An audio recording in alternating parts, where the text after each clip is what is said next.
Salut tout le monde. Coucou tout le monde. Bienvenue dans Café Série, c'est la rentrée pour Café Série, c'est l'épisode numéro 28, on est ravis de vous retrouver. Ouais. En pleine forme, la rentrée, presque. Carrément. Presque. Alors vous allez voir, on n'a pas chômé pendant l'été, on a vu pas mal de séries, puis on a aussi commencé à découvrir quelques séries de la rentrée. On en garde encore sur le coude pour le mois prochain, parce que la vraie rentrée des séries, finalement, c'est... Bah c'est fin c'est octobre. là, Ouais, fin septembre, début octobre, moitié, les gros blockbusters commencent à arriver. Donc ça sera pour le prochain. En attendant, on vous a préparé une émission bien remplie. On a fait un top 3 des séries qu'il fallait absolument pas manquer cet été. Oui. Et c'est 3 bombes. Ouais, trois gros trucs. Et ensuite, on s'est penché sur le cas psychologique de la série Maniac, qui est sur Netflix. Donc que vous allez pouvoir, série dépressive. que vous allez pouvoir découvrir là tout de suite, puisque c'est déjà dispo. Ouais. Si vous le voulez bien, on commence direct. On a pas beaucoup de news, mais en tout cas des news qui nous semblaient assez importantes. Donc on y va, c'est parti, c'est Expresso. Vous savez ce qui s'est passé au mois de septembre pour les séries? C'était l'événement le plus important pour les séries films. Ouais. Ils sont fichés complètement. Complètement, c'est... y a pas que moi qui m'en fiche, parce que les audiences étaient complètement en baisse cette année. Bon, voilà, on parle en fait des... Un truc qui fâche, les audiences étaient pas bonnes. Voilà, donc on va mettre le petit titre qui va bien. Ouais. Donc on parlait donc des Emmy Awards 2018, donc les récompenses des séries de cette année. Donc oui, je disais, les audiences n'ont pas été terribles cette année.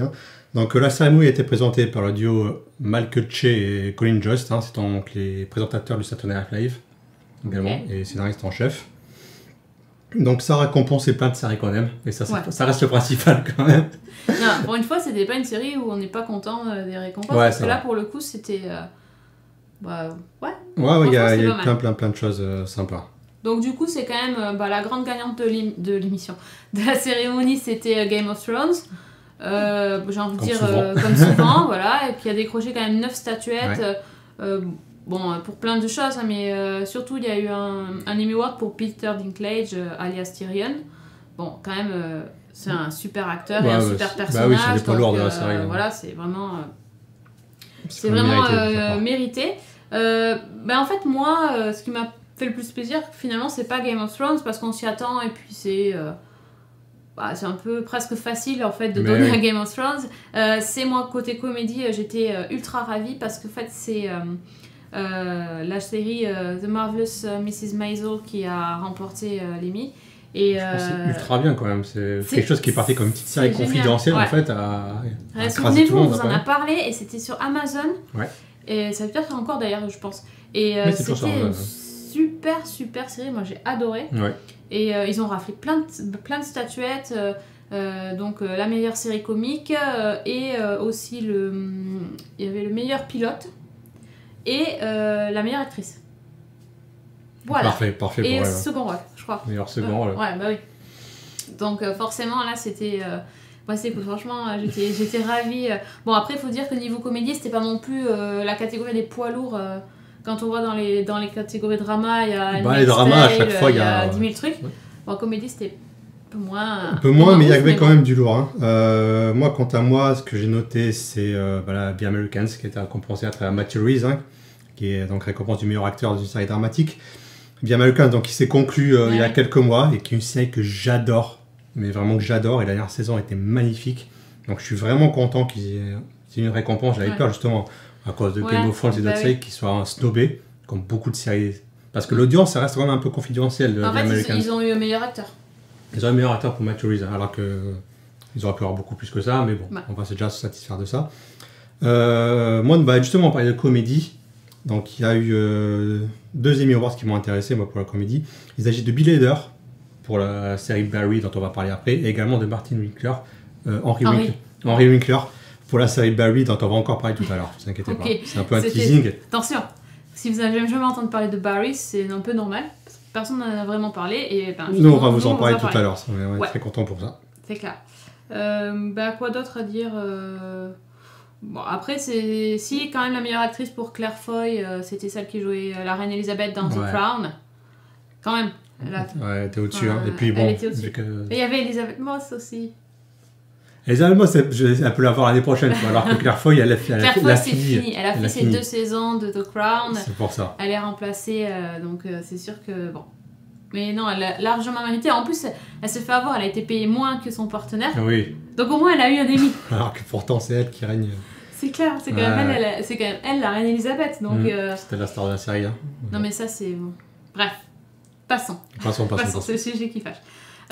Autre news qui fâche pas du tout. Enfin, je sais pas, en fait, Kevin, toi, tu t'en fous peut-être, mais... J'ai été plutôt... Enfin, au départ, j'étais un peu mitigé. Donc, on parle donc de la suite de Véronica Mars, parce que le téléfilm m'a laissé un goût un peu amer. J'ai trouvé ça bof. Donc, on a dit le retour de Véronica Mars. J'ai encore un revival de série de plus. J'attends de voir. Mais il y a quelques tweets de Rob Thomas qui m'ont un peu intrigué. Il reconnaît les erreurs qui ont été commises avec le téléfilm un petit peu trop fan service. Oui. Et qui a envie de partir sur une vraie série de détective drama. Complètement. Et là, je suis pour. Parce que c'était vraiment ce qui m'intéressait dans Véronica Mars. Non seulement c'est Rob Thomas, donc le créateur de la série, qui s'occupe du revival. Les acteurs, bon, évidemment Kristen Bell, c'est elle qui l'a annoncé en fait sur Instagram. Le truc, c'est que les autres acteurs vont re-signer. Il y a de plus en plus de noms qui se rajoutent chaque jour, mais en tout cas, les fondamentaux, on va dire, vont être là. Hein, notamment le père de Véronica et Logan. Et Logan qui sera là également. Et voilà. Et en fait, ils disent bien que le téléfilm n'était pas super réussi et que là, ils vont vraiment faire une vraie série. Il va y avoir 8 épisodes. Ça arrive sur Hulu en 2019, a priori en mars 2019. Donc c'est bientôt.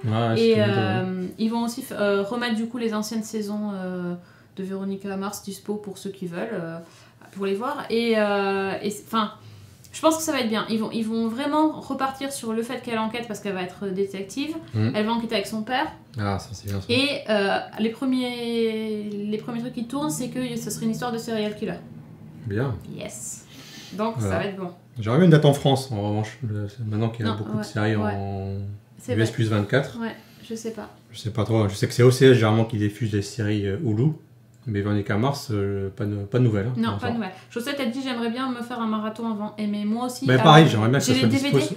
J'ai les DVD et le téléfilm. Ils avaient fait un coffret et tout. Donc, j'aimerais bien que ça soit disponible sur une plateforme légale chez nous. Ouais. Ça serait cool. Bah, Amazon sinon. Amazon, ouais, c'est bien possible. Amazon. Ouais, ce serait cool. Carrément. Autre news, alors là, c'est dans un autre univers totalement différent. Des super-héros. Des super-héros encore et toujours. Bon, donc comme vous le savez, peut-être, Disney prépare un peu son Netflix killer, hein, donc c'est-à-dire sa offre de vidéos à la demande par abonnement. Sa plateforme, ouais, donc il va contenir donc, les séries Disney. Ils ont prévu des séries Star Wars, ils vont avoir des films en exclusivité. Et également. Un truc Reine des Neiges ou je sais pas quoi, j'ai vu passer. Oui, ils vont faire plein de films dédiés. Une espèce de dessin animé. Leur but, c'est que voilà, c'est des produits d'appel pour faire signer forcément les nouveaux clients. Donc, quoi de mieux pour attirer les nouveaux clients que du Star Wars et du Marvel, forcément, leurs deux produits les plus populaires. Et donc, c'est comme ça que ça a été annoncé récemment qu'il va y avoir 2 séries télé, donc sur 2 personnages Marvel, qu'on peut dire secondaires. La première, ça sera une série télé sur Loki. Et la deuxième sur Scarlet Witch, donc la sorcière rouge.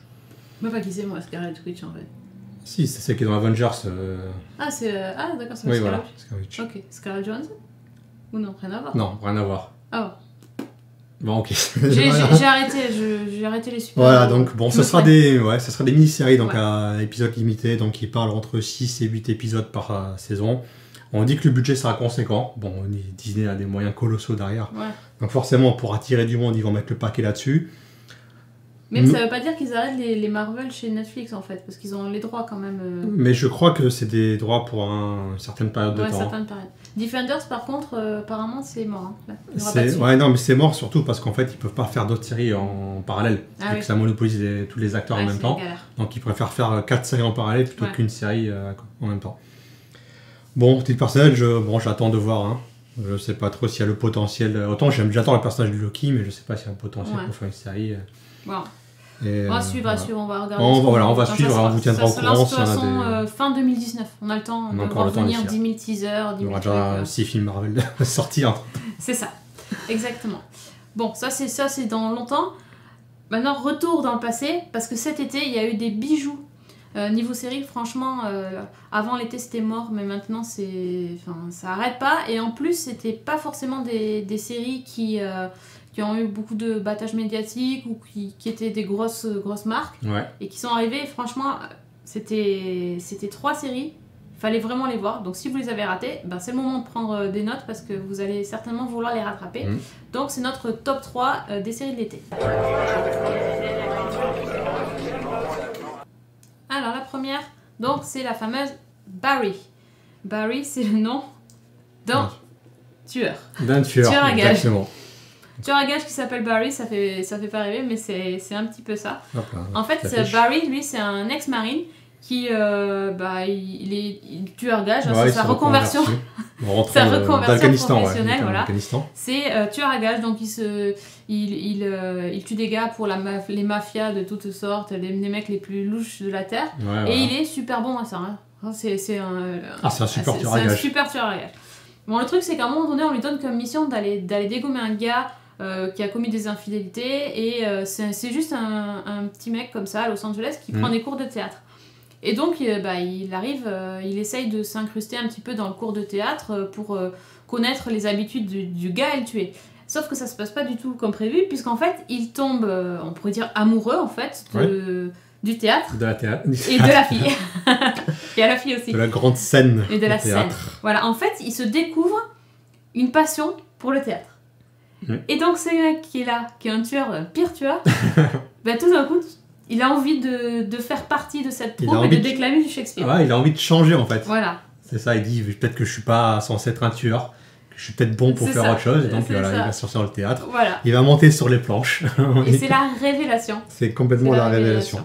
Bon, c'est vrai qu'il y a aussi une fille qui fait que... Il y a quand même une nana dans l'histoire qui est un petit peu convertie. Hein. Donc voilà, c'est un petit peu un pitch totalement improbable, et donc cette série est absolument géniale. C'est génial. Donc c'est une série HBO, hein. On va pas dire. Oui. Ouais, donc c'est 8 épisodes pour la première saison. Donc c'est une série qui a été créée par ce bonhomme-là, Bill Hader. Donc c'est un ancien du Saturday Night Live, hein, dont je mentionnais tout à l'heure. Il n'a pas une tête de comique quand même. Hein. Là-dessus, il n'a pas une tête de comique, alors que c'est l'homme qui est aux 1000 imitations. Hein. Il peut imiter n'importe qui, c'est un malade. Donc en plus de jouer dedans, il a également co-créé la série, il réalise plusieurs épisodes. Il co-crée la série avec quelqu'un qui s'appelle Alec Berg. Donc le nom vous dit peut-être quelque chose, vous l'avez peut-être vu au générique, parce qu'en fait c'est le producteur exécutif sur Silicon Valley, et c'est également un ancien scénariste de Seinfeld. Donc c'est pas non plus le premier venu. Et grosso modo, moi ce qu'il y a déjà, c'est un humour noir. Ah oui. C'est très noir, parce qu'on parle quand même d'un tueur en série, enfin d'un tueur à gage, pardon. Oui. Bon, on n'est pas un tueur à série vu le nombre de gens qui tuent derrière. Mais c'est un humour aussi complètement absurde. En fait, il y a des situations complètement loufoques. Dedans, tous les personnages sont loufoques. Ouais. Que ce soit lui, qu'il y a notamment toute la troupe. La troupe de théâtre. La troupe de théâtre, qui sont gratinés. On va même, il y a le prof de théâtre, Gene Cousineau, qui est aussi complètement allumé. Et il y a toute une bande de mafieux. Donc il y a des Tchétchènes. Les mafieux tchétchènes. Les mafieux tchétchènes, en fait, qui sont aussi complètement barges. Et en fait, en plus d'être drôle, la série est extrêmement touchante parce qu'en fait, elle met en scène toute une gamme de personnages qui sont tous un petit peu pathétiques. Touchés, quoi. Ils sont petit peu touchés, ils sont tous un petit peu pathétiques. Ouais. Et en fait, tous, ils souhaitent être ce qu'ils ne sont pas. Donc, par exemple, Barry, lui, c'est un tueur, il veut être acteur. Donc, Gene Cousineau, donc, ce que je vais vous montrer, c'est le prof de Barry, il veut être, lui, vraiment acteur, mais il a raté sa carrière. Ouais. On a les Tchétchènes qui, eux, veulent faire autre chose que faire ça. L'autre qui joue avec ses caméras, il se prend pour une star et tout ça de YouTube. Ah oui. En fait. Alors qu'en fait, c'est des gangsters. Tout le monde veut être autre chose, mais sauf que tout le monde n'arrive pas à être autre chose. C'est un peu des ratés tous quand même. Et en fait, on finit vraiment par s'attacher à cette petite bande et ça devient extrêmement touchant. Il y a des vrais moments d'émotion, vraiment touchant qu'on ne s'attend pas. C'est vraiment la série qui va te prendre un peu à contre-pied. Complètement. Le pitch, hein, tu penses que c'est un peu sanglant ou ça va être un peu... Oui, un peu sanglant. C'est un peu sanglant quand même. Hein. Oui, il y a des scènes d'action. Ouais, c'est une action vraiment réussie en plus. Hein. Il y a des scènes de shoot. Et pourtant, ça t'emmène parfois dans des moments, parce que là, Barry, il revient de l'Afghanistan, donc il est un petit peu traumatisé par là, donc on va creuser un peu ça, mais ça reste quand même drôle à côté. Ouais. C'est un essai qui touche plein de choses, et c'est vraiment superbe. Voilà, on le voit sur les planches. Il y a des moments, mais hilarants. C'est ça, en fait. J'ai éclaté de rire à plusieurs... C'est ma série comique préférée de cette année. Voilà, tout le cast. Bah, la troisième, c'est Jen de The Good Place. Oui. Janet de The Good Place. Ouais, non, c'est franchement... On n'en a pas beaucoup entendu parler. Après, je sais pas si c'est passé en France comme si, moi c'est sur OCS. Je l'ai vu sur OCS. On n'en a pas beaucoup entendu parler parce que c'est sûr, c'est quand même une série sur un tueur à gages, mais en fait, c'est vraiment sur autre chose. En fait. Bill Hader, on le connaît pas en France. Non. On ne connaît pas le Saturday Night Live en France. Maintenant qu'il a gagné un Emmy. Et voilà, comme on disait tout à l'heure, il a eu l'Emmy, donc meilleur acteur. Il y a Gene Cousineau également, donc Henry Winkler, donc l'acteur pour le meilleur second rôle, qu'il n'avait pas eu pour Happy Days, parce que vous l'avez peut-être pas reconnu, mais c'était Fonzie. Fonzie de la série The Fonz de la série Happy Days. Il disait qu'il n'avait pas eu pour Happy Days et qu'il avait eu maintenant, près de 40 ans plus tard, il avait eu son Emmy. Et voilà, vraiment coup de cœur comique pour moi de cette année, sans problème. Voilà, 8 petits épisodes pour la saison, vous allez les engloutir très vite. Pas trop difficile à regarder. Voilà, ça s'enchaîne très bien et c'est top. C'est vraiment top. Voilà, donc déjà on en a vendu une, je pense. Alors, deuxième série, là aussi, c'est dans un univers aussi improbable. Aussi improbable, complètement. Ça s'appelle Pose. Alors, Pose, c'est une série de Ryan Murphy. Ryan Murphy, il fait des séries de toutes sortes, et de tout genre, et de tout niveau.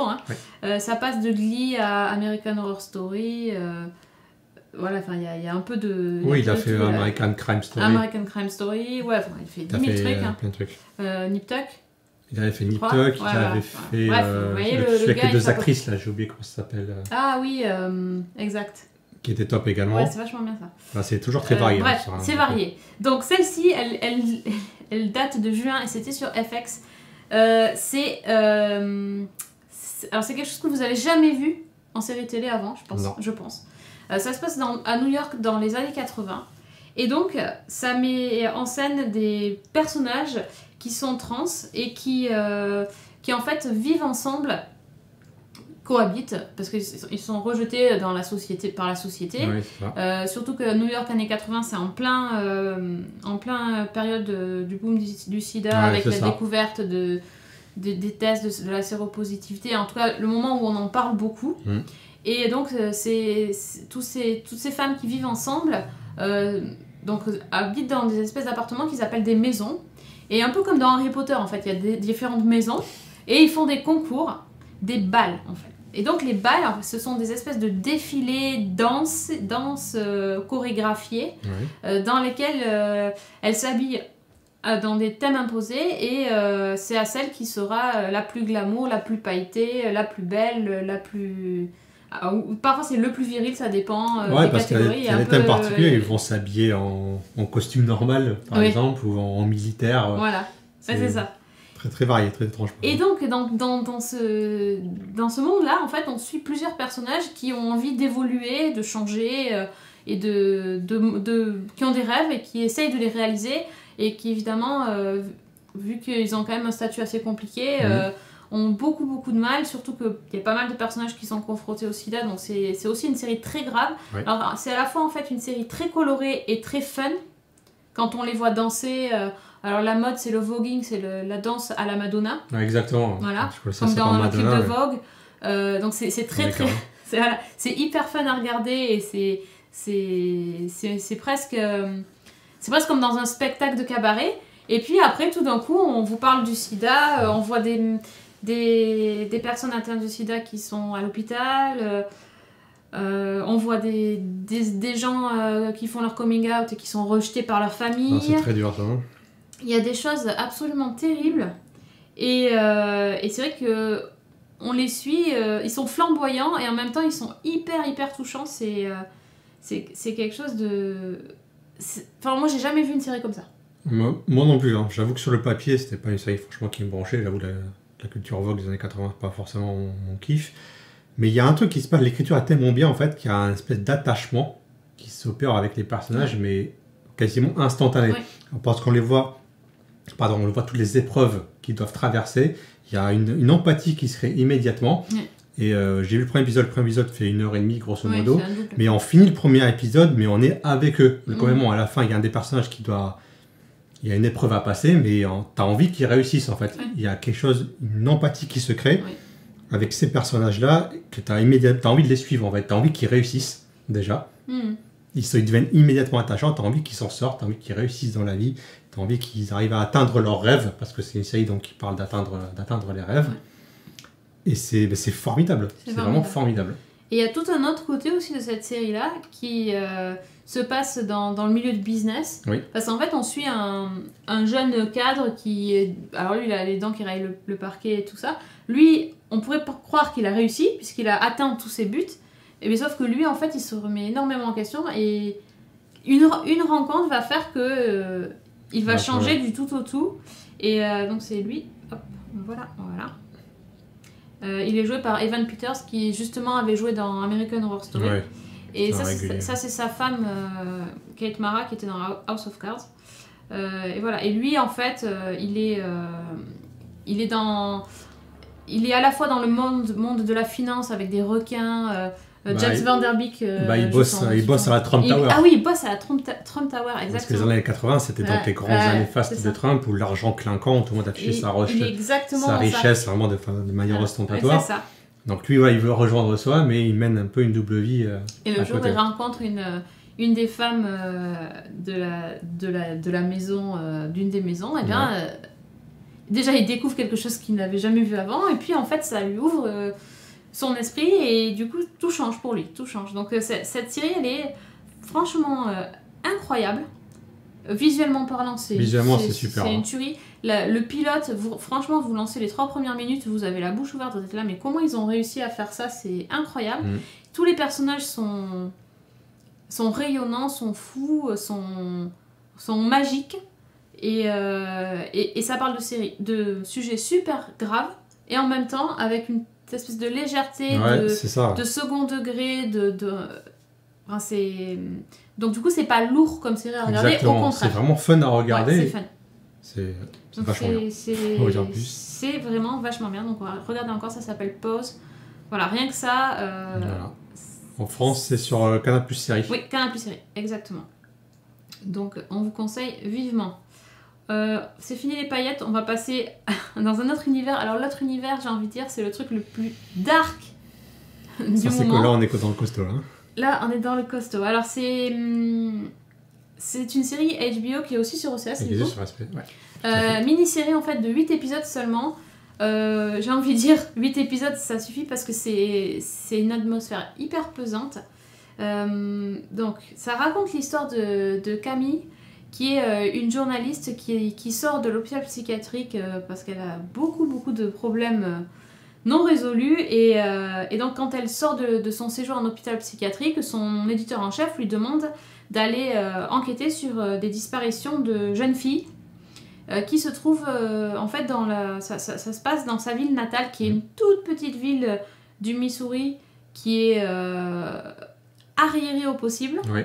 Et donc cette fille qui est hyper fragile va se retrouver dans son ancienne ville qu'elle avait quittée rapidement parce qu'il fallait qu'elle parte, et surtout se retrouver dans sa maison d'enfance avec sa famille avec qui elle avait coupé les liens, et on comprend très très vite pourquoi, parce que je pense qu'on a la famille la plus dysfonctionnelle de tous les temps, les personnages les plus terrifiants psychologiquement parlant de tous les temps, et donc elle va se retrouver à être dans un environnement plus ou moins quand même hostile et enquêter sur des disparitions et plus de jeunes filles qui sont absolument atroces, et ça va être bien compliqué, sachant qu'elle est déjà très très fragile.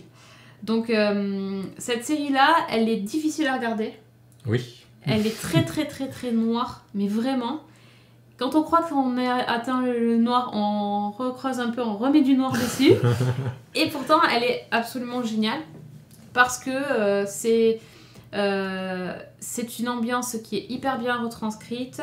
L'actrice principale, c'est Amy Adams. Elle est merveilleuse. Voilà.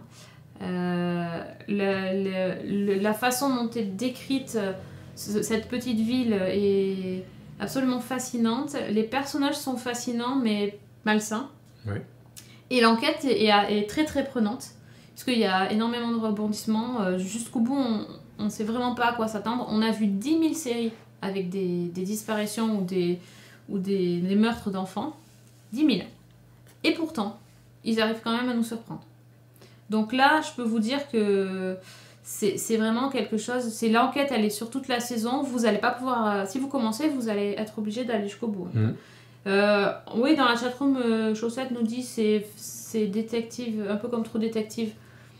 Ouais. Oui, c'est ça, oui, c'est aussi noir que True Detective. Oui, mais version familiale, oui, dans le sens où on suit... Il n'y a pas de duo, il y a une seule journaliste qui est quand même... à un moment donné, il y a un agent du FBI qui va croiser sa route, mais oui, on suit surtout la journaliste et sa famille.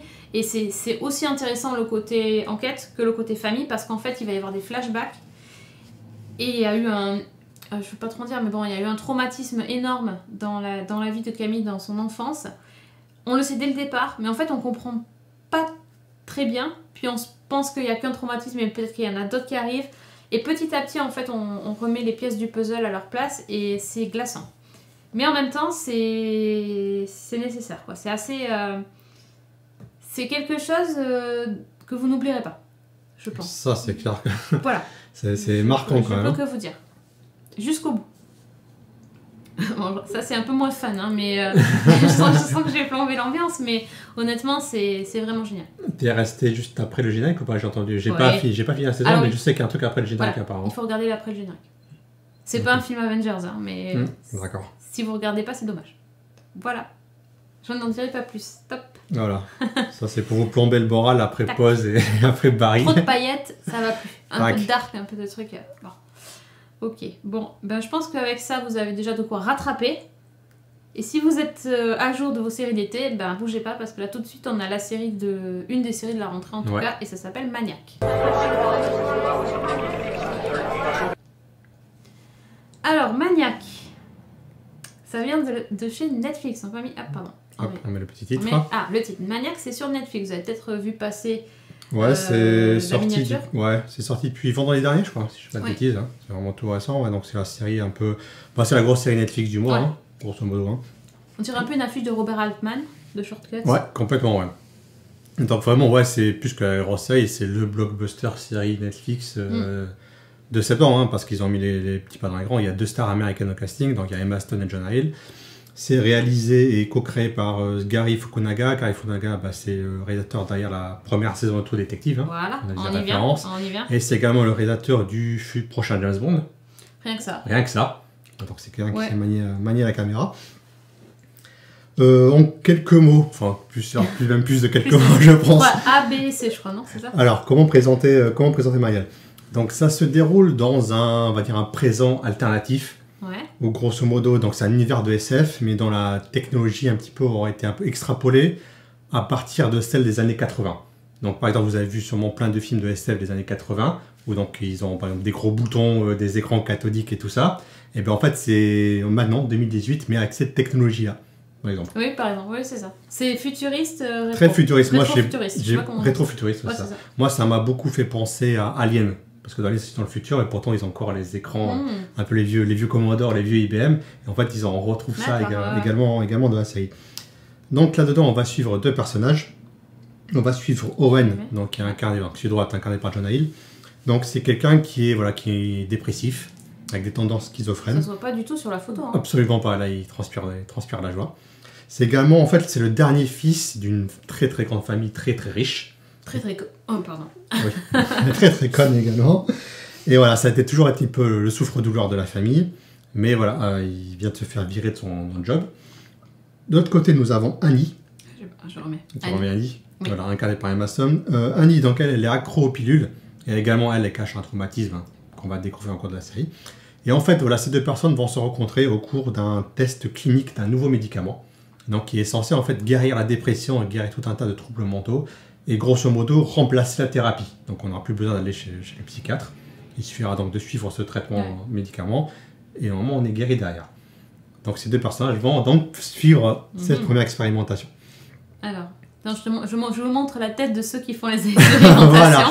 Donc c'est eux qui vont guider un peu le truc. Je vous fais confiance. Donc, c'est compliqué un petit peu de présenter Maniac, mais par où commencer. Déjà visuellement, c'est quand même à tomber par terre tellement c'est beau. Donc je disais, donc c'était extrapolé par la technologie des années 80, mais voilà, au-delà de ça, tout fait penser aux années 80, mais c'est par exemple, pour prendre l'exemple de Stranger Things qui elle faisait un peu reprenait les années 80, je trouve que ça va plus loin et que c'est encore mieux fait que Stranger Things. Stranger Things se contentait un petit peu de caser des références à droite à gauche. Là, j'ai trouvé que ça avait réellement créé un univers. Il n'y a pas la musique des années 80 comme dans Stranger Things où ils balancent tout le temps la Non, il y a sa propre bande originale. Mais ils ont créé un... On dirait des vieux Star Trek un peu aussi. C'est pour ça que je pensais à Alien en fait, au niveau de la technologie, une extrapolation de la technologie. J'ai trouvé qu'ils avaient créé un vrai univers cohérent en lui-même, dans lequel ils évoluaient. En plus des décors et des costumes, c'est magnifique. La mise en scène est à tomber par terre. Gary Fukunaga, c'est un génie. Aussi, vraiment, la photographie, la lumière, mais on en prend plein la gueule pendant toute la saison. Et encore, je ne vais pas vous spoiler ce qui se passe après, parce qu'encore une fois, il y a plein d'expérimentations visuelles qui ont lieu et qui sont magnifiques.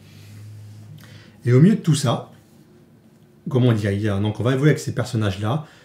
On va dire qu'au départ, au début de la série, on est un petit peu dans les terrains balisés. Donc on a des personnages un peu dépressifs. On s'est un petit peu chié. On va dire que ça ne renouvelle pas le genre. Ouais. Et pourtant, encore une fois, plus on creuse là-dedans, plus on les voit évoluer. Et moi, je me suis beaucoup attaché à eux au fur et à mesure. Ah ouais. Ouais, je me suis attaché aux personnages. En fait. Aux deux, ouais, carrément. À force de les voir évoluer, en fait, de les voir communiquer. Toi, ça n'a pas touché. Pas. Ah non. Moi, ça m'a mis en les voyant un petit peu essayer de guérir, en fait. Mais en fait, je me suis attaché à eux. Et pas seulement à eux, en fait, parce qu'il y a... Attends, les autres, oui. Il y a d'autres personnages, donc on n'a pas parlé, mais il y a également l'équipe de médecins. Donc celui-là, notamment le scientifique. Mais lui, oui, bien sûr. Incarné par Justin Theroux. On a également un super ordinateur, en fait, qui est dépressif. Il n'a pas dit. Tout le monde est un petit peu dépressif. Oui, en fait, c'est la série de la déprime. Hein. C'est la série de la déprime. Mais je sais pas, c'est peut-être moi qui aime les séries dépressives, parce que c'est vrai que la série est co-créée par...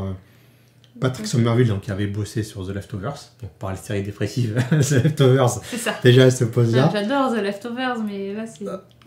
moi, ils m'ont touché. Voilà, mais Mamdi a dit plus Légion. Ouais, plus Légion, moi, je trouve.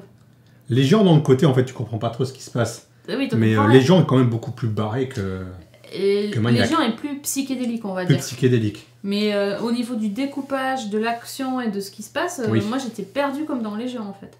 Wow. Ouais, je crois que c'était... Ouais, non, après, on n'a pas le même avis sur la série, mais...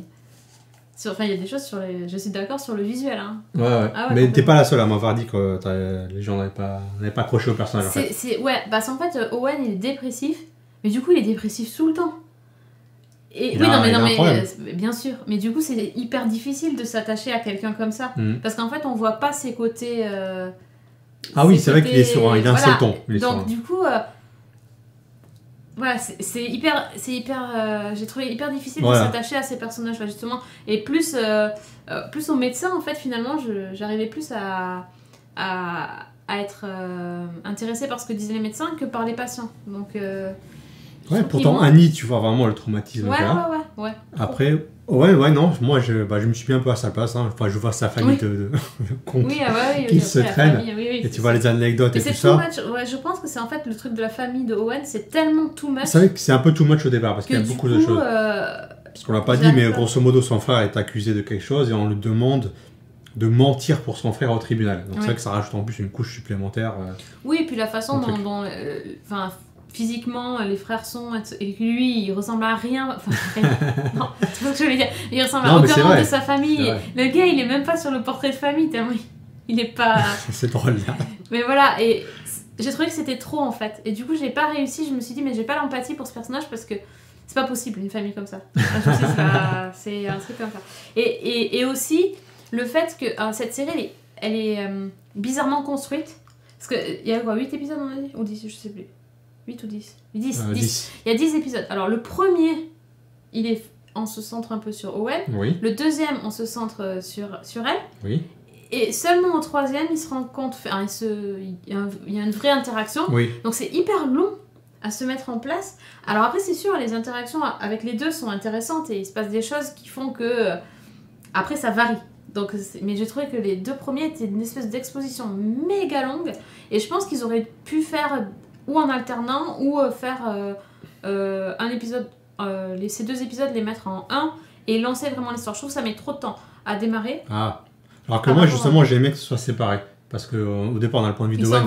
Oui, après, ils sont séparés, mais... Qui rencontre quelqu'un, en fait, mais voilà, il sait pas qui elle est. Et nous, après, on apprend qui elle est derrière, en fait. Et ça, j'ai trouvé ça... Mais je trouvais trop long. Moi, c'est vraiment ça. Ouais, après, j'ai vu les épisodes séparément. Enfin, je les ai pas enchaînés. Oui, bah non, mais tu peux pas.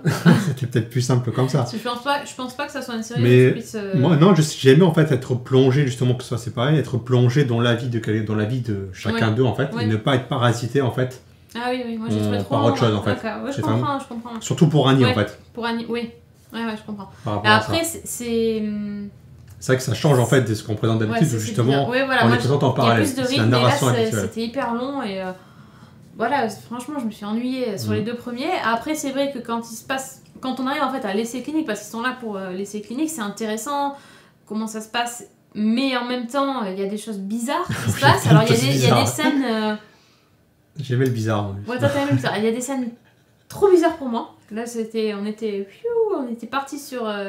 sans les pilules, c'était pas possible. Il y a d'autres scènes pas mal. Enfin, c'est un mélange. Alors du coup, ça prend pas toujours. Je trouve que c'est hyper inégal au niveau des épisodes. C'est possible, ouais. Voilà. Je trouve que c'est peut-être inégal. Moi, j'aime le côté bizarre, justement. Ça fait good trip, bad trip, quoi. Tu vois, le côté un peu bad trip m'a plu, en fait. Moi. Le côté bizarre, j'ai envie de savoir en fait ce qui va se passer derrière. Mais en fait, tu sais qu'il n'y aura pas de saison 2. Donc déjà, il faut que ça soit... Mais tant mieux. Mais, donc il y a une fin... Mais je suppose, je crois que justement, il y a beaucoup de séries Netflix qui n'auraient pas eu besoin d'une saison 2. Il aurait dû se contenter d'être une mini-série. Après, ils disent pas de saison 2, ça veut pas dire qu'à un moment donné, il n'y aura pas. Mais bon, a priori, il y aura pas. Moi, je suis pour que Netflix fasse plus de mini-séries, justement, vu qu'ils mettent le budget. Et qu'ils des gros acteurs, faire des mini-séries... Après, avec les 2 acteurs comme Jonah Hill et Emma Stone, pour les booker sur une autre saison, ça va être compliqué quand même. C'est compliqué, ils ont quand même une sacrée carrière cinématographique derrière. Apparemment, ça fait hyper longtemps qu'ils voulaient bosser ensemble sur le projet. Enfin, en tout cas, ils se connaissent depuis. Ils connaissent. C'est pas grave, ils avaient bossé ensemble. Puis comment s'appelle Fukunaga, il les connaît. Donc en fait, ils voulaient vraiment faire un projet ensemble et ça fait super longtemps que le truc est prêt, monté, mais qu'ils n'avaient pas le créneau. Enfin.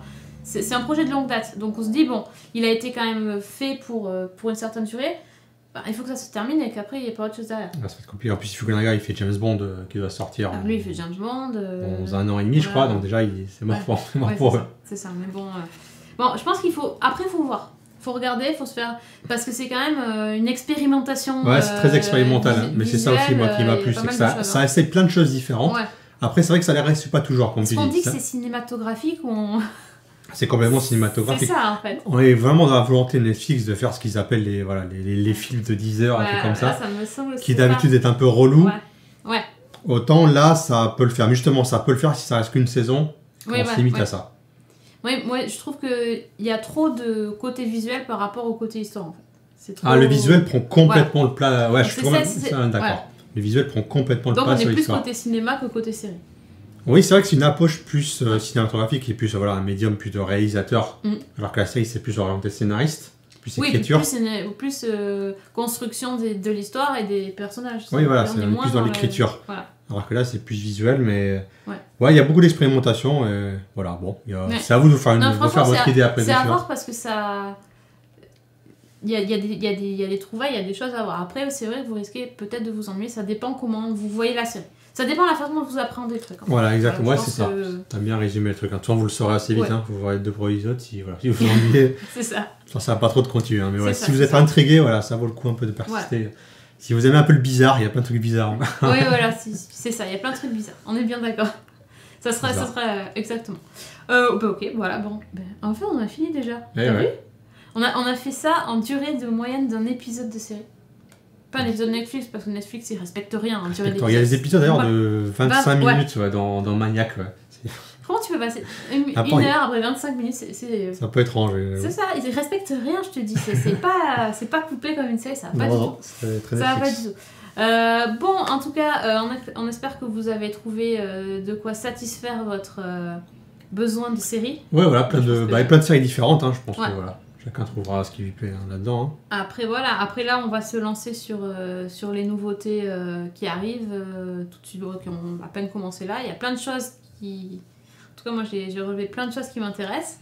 Donc, on va voir ce que ça donne et on vous en reparle normalement dans un mois, si tout va bien. On vous remercie d'avoir été avec nous lors du live ou sur YouTube. Vous pouvez toujours retrouver tous les épisodes sur la chaîne YouTube. Comme ça, si vous avez raté... Ça périme pas vraiment, hein. Les séries, de toute façon, ça repasse. Exactement. Il y a un peu il y a tout, tellement de séries, on peut pas tout regarder en même temps. Donc, ouais, c'est ça. Vous mettez ça de côté, vous voulez voir notre avis, vous allez sur YouTube. J'ai oublié de mettre les Twitter, tiens, ça me fait penser. Ah oui. Bon, alors vas-y, donne ton Twitter comme ça on peut. On commence par un. Donc, moi, c'est BrownCode84. Comme dans Firefly, il y a 84 à la fin. Voilà, c'est vrai. Et moi, c'est Season 1 avec un 1. Vous pouvez aussi suivre Studio Renegade pour toutes les émissions et l'agenda. D'ailleurs, si vous êtes sur Twitch, ne bougez pas parce qu'il y a des émissions derrière. Donc, ouais, exactement. Donc voilà. On vous remercie de nous avoir écoutés. On vous donne rendez-vous très bientôt. Ciao. Bye bye.